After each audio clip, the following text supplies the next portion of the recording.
Mais comment t'expliques que tu as quand même une des voix les plus impressionnantes, tu sais, au Québec? C'est la technique qui t'a amené là? En fait, j'ai commencé à chanter par instinct. Là. Ouais. Au départ, j'étais un batteur, moi. Puis la première fois que j'ai chanté, ça sonnait pas du tout comme ça sonne Mais maintenant. ça se peut pas que tu savais pas ça. Ça se peut pas que tu savais Non, pas. je le savais pas. Je faisais juste comme chanter un peu spontanément pour le fun chez nous. Puis pour le fun, je me suis mis à devenir chanteur pour des bandes. Écoute, c'était un concours de circonstances totales. Jamais j'ai fait partie de ces artistes qui, à 13-14 ans, disent « un jour, je serai sur des grandes scènes ». J'ai jamais pensé comme ça. Mon but dans la vie, c'était de jouer un show devant l'école sur un stage à 16 ans, tu sais. Est-ce que, tu sais, avec les médias sociaux maintenant et tout ça, avec ce que tu sais de ce que tu peux faire, tu aurais souhaité une carrière là, internationale, voix, là, barre en barre? Aurais-tu souhaité ça? Je pense que oui et non. Okay. Ça, c'est un peu compliqué comme pour répondre. C'est que moi, je suis ce qu'on appelle je suis un travailleur. Ouais. Je suis vraiment quelqu'un qui travaille fort puis qui... Tu bûches. Je bûche. Je vais bûcher. Alors, j'ai fait ça puis t'espères un jour avoir une reconnaissance. Mais je pouvais pas mesurer ce que ça veut dire quand tu atteins... Il y a des niveaux de popularité. Quand à un moment donné, ça atteint un certain niveau, ta vie change. Puis quand ta vie change, ça vient parfois affecter tes valeurs. Et là, à ce moment-là, tu te trouves à être en déséquilibre. Puis moi, ce bout-là, je l'ai attrapé vers la fin des années 90. En fait, j'ai eu besoin de me dire, est-ce que c'est vraiment ça que je veux être comme artiste? Parce que tu t'es amené dans quelle sorte de déséquilibre, tu dirais? Ben, j'aimais pas ça. Cette caméra constante sur soi. Puis à l'époque, on n'avait pas les réseaux sociaux en plus. Mais cette espèce de côté où tu vas dire quelque chose, puis c'est toujours correct. Ah ouais, il n'y a plus personne qui t'obstine sur rien. Non, puis tu sais, moi, je trouve que il y avait quelque chose qui n'avait pas d'allure, puis tu le vois à haut niveau, tu te dis, ben voyons donc, cet artiste-là, il est donc ben princesse, puis il n'y a personne qui le remet à sa place. Tu le vois constamment, puis je me disais, j'ai pas envie de devenir ça.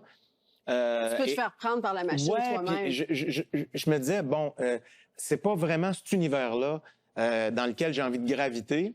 Puis là, j'ai l'air... Vraiment, je me plains pas. Non, ça m'a permis de devenir producteur de mes affaires. Ouais. Ça m'a permis de faire les choix, de dire non. Fait que je peux pas me plaindre de ce qui m'est arrivé. Ce que je dis, c'est que tant que tu y as pas touché, tu sais pas vraiment qui tu es dans ce métier-là. T'as-tu des regrets, toi? Absolument pas. Non. Non.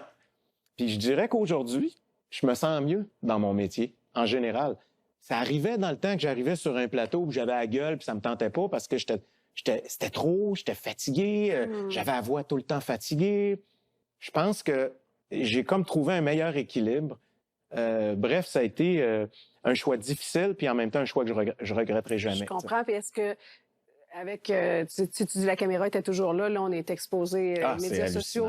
Il y a du bon de ça, évidemment, et tout. Est-ce que ça veut dire que toi, tu vas pas là-dedans parce que c'est encore trop ces médias sociaux-là? C'est une bête qui est nécessaire, mais qui est un peu à contre-courant pour moi. Ouais. Mais j'y vais quand même. Mais je suis pas le genre de gars... Tout le monde a une opinion aujourd'hui. Ouais.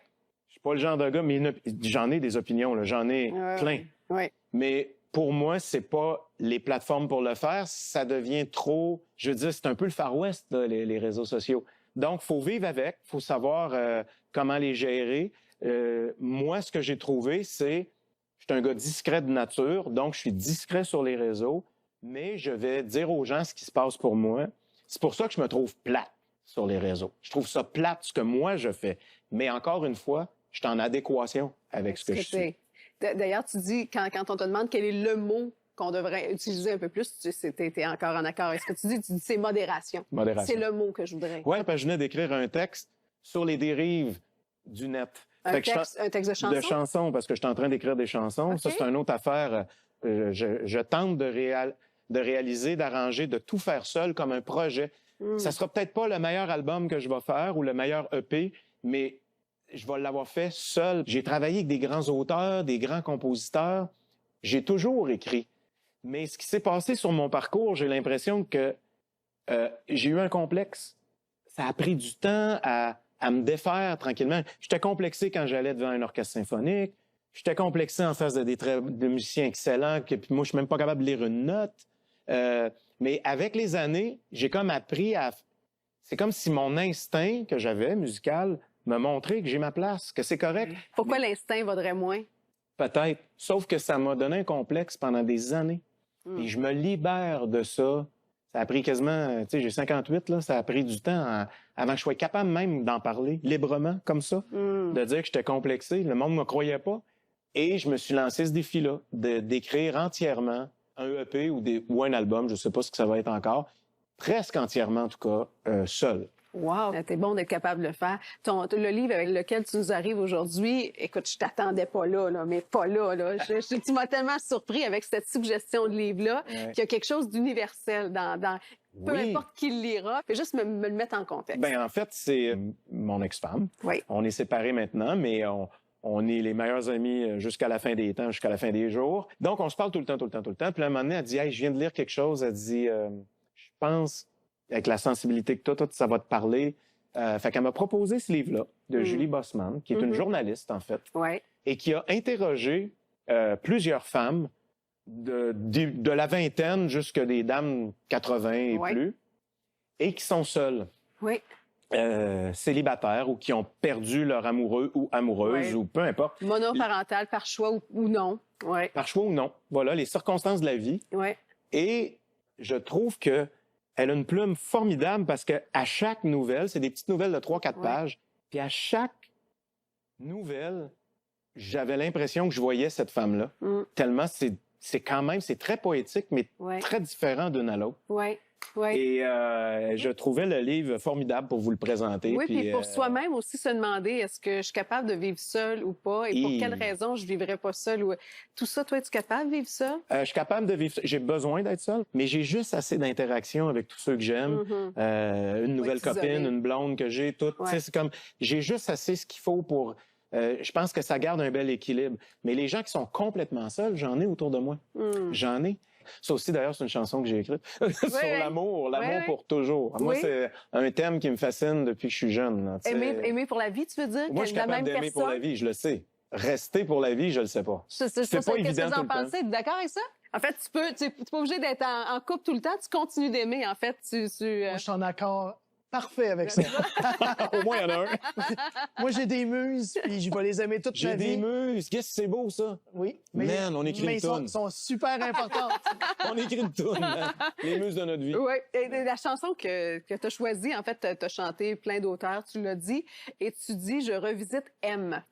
Oui, je revisite M, puis je trouve que c'est un texte que j'ai reçu en 1996 de Luc Plamondon. C'était pour mon garçon qui rentrait à l'école à l'époque.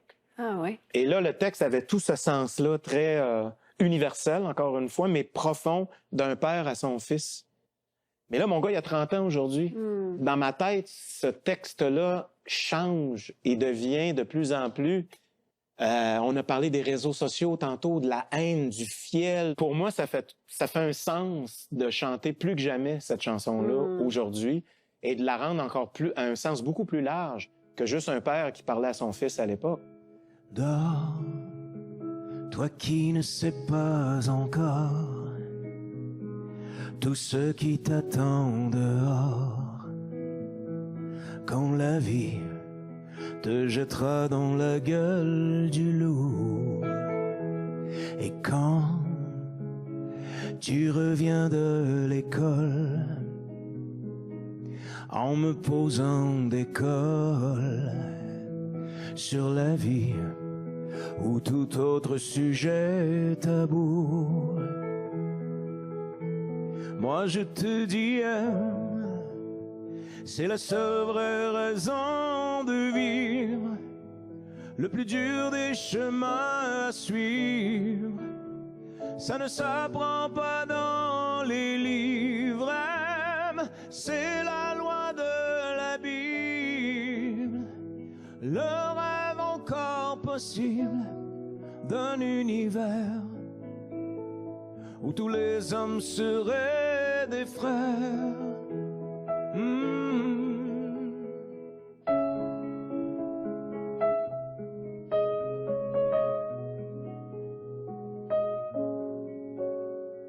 Mort au fruit du paradis, vis ta vie sans interdit, oublie même tout ce ce que l'on t'aura appris. Et comme l'animal qui a froid, comme l'animal qui a faim, il faudra bien que seul tu apprennes à survivre. Oh, moi je te dis, c'est la seule vraie raison de vivre. Le plus dur des chemins à suivre, ça ne s'apprend pas dans les livres. C'est la loi de la Bible, le rêve encore possible d'un univers où tous les hommes seraient des frères. Oh, oh, oh.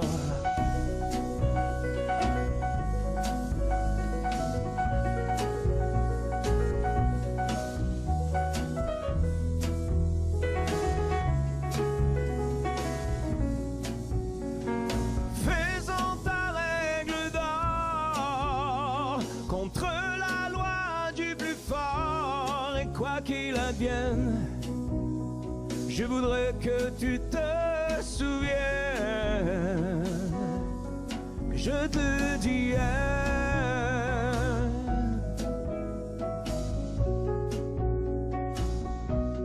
je te dis oh, oh, oh.